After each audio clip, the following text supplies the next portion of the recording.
everybody. This is Barbara Graver. Just wanted to do a quick video. I have some interesting news today. I got evaluated. As most of you know, I am a late diagnosed autistic, and today I got the results of my ADHD evaluation back, and I was diagnosed with that. And it's kind of interesting. I'm not quite sure what to make of it yet. The doctor talked to me about medication. I still haven't made a decision there. I want to do some research, but it really put a few things into perspective, particularly, and I'm going to talk more about this, I think, in my upcoming podcast, but it put a couple of things into perspective for me. I think particularly one of the things we discussed was impulsivity, which is a big problem for me, and it actually interferes a lot in my creative work because I change gears all the time. I think creative people by nature tend to be a little bit impulsive sometimes. I think it's kind of a characteristic that goes along with the creative personality. And he said that with my particular, I guess everyone has a kind of a particular ADHD profile. He said with my profile, impulsivity was a big thing, which didn't really surprise anyone. I came home and told my family. They were not surprised. But it's interesting to me because a lot of my frustration around creativity has to do with starting projects and not finishing them. And I start them and I have a great idea. I feel really good about it. And then I'm switching to something else. And it's really sounds like maybe kind of a minor thing, but when it actually interferes with you ever finishing anything or ever accomplishing anything, it could get, kind of upsetting. It could get frustrating, a little demoralizing, especially if you feel like there's something you really want to do and you have some ability to it. To have so much trouble sticking with it is tough. And there's a lot of other things, definitely.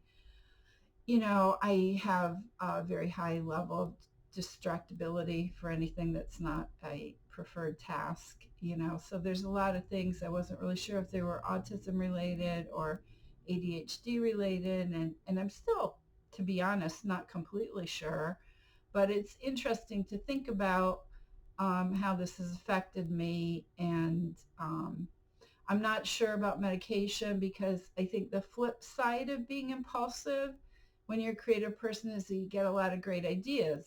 The bad part is that you don't necessarily follow through with them, or at least I don't. I shouldn't speak for other people, but I get a lot of great ideas and I start a lot of great projects, but I don't finish too many.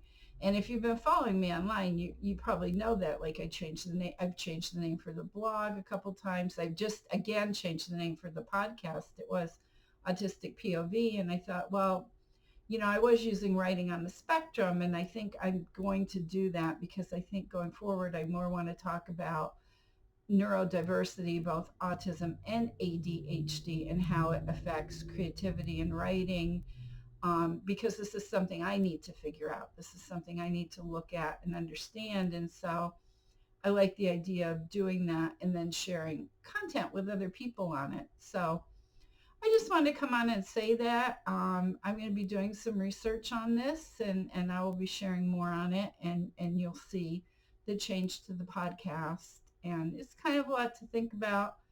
Absolutely. It's like the autism diagnosis. It absolutely makes sense. Completely understand it. Don't disagree with it. I was kind of surprised when I was given the diagnosis because I do not have a lot of faith or trust in the mental health system. I saw a psychiatrist to get this diagnosis and the testing, and I'm very leery of people like that because I was misdiagnosed for so many years. I can see how it happened. I was misdiagnosed with bipolar disorder, and definitely have the hyperfocus is probably my major autistic trait. Plus I have the distractibility, plus I have the impulsivity. I can see how people thought it was bipolar disorder. I think they should have understood after a period of time that, when I kept saying the medication doesn't help, I think someone should have listened to me, but they didn't. So water under the bridge, as they say.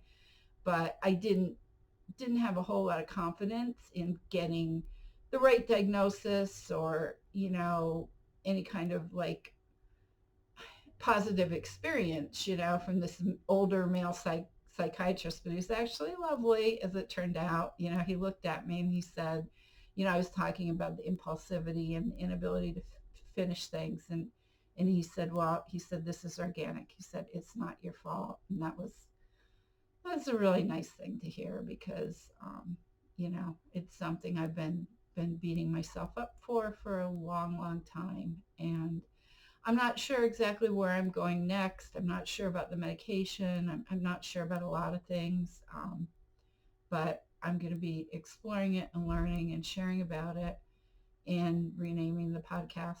And I want to focus more on writing because it's my main concern. I know everyone has different concerns when it comes to neurodiversity, but my main concern is my special interests are writing and the supernatural. So how that affects me, um, in those ways is something really important to me. So I'll be talking about that more. Just wanted to share that. Thought it'd be nice to share it as a video, so instead of just a text post. So that's it. And look for the new content. Slightly different content, slightly different emphasis. So still be sharing my fiction. I'll still be sharing the nonfiction stuff, which includes a lot of metaphysical posts, but I'll also be talking not just about autism, but about autism and ADHD going forward. So should be interesting.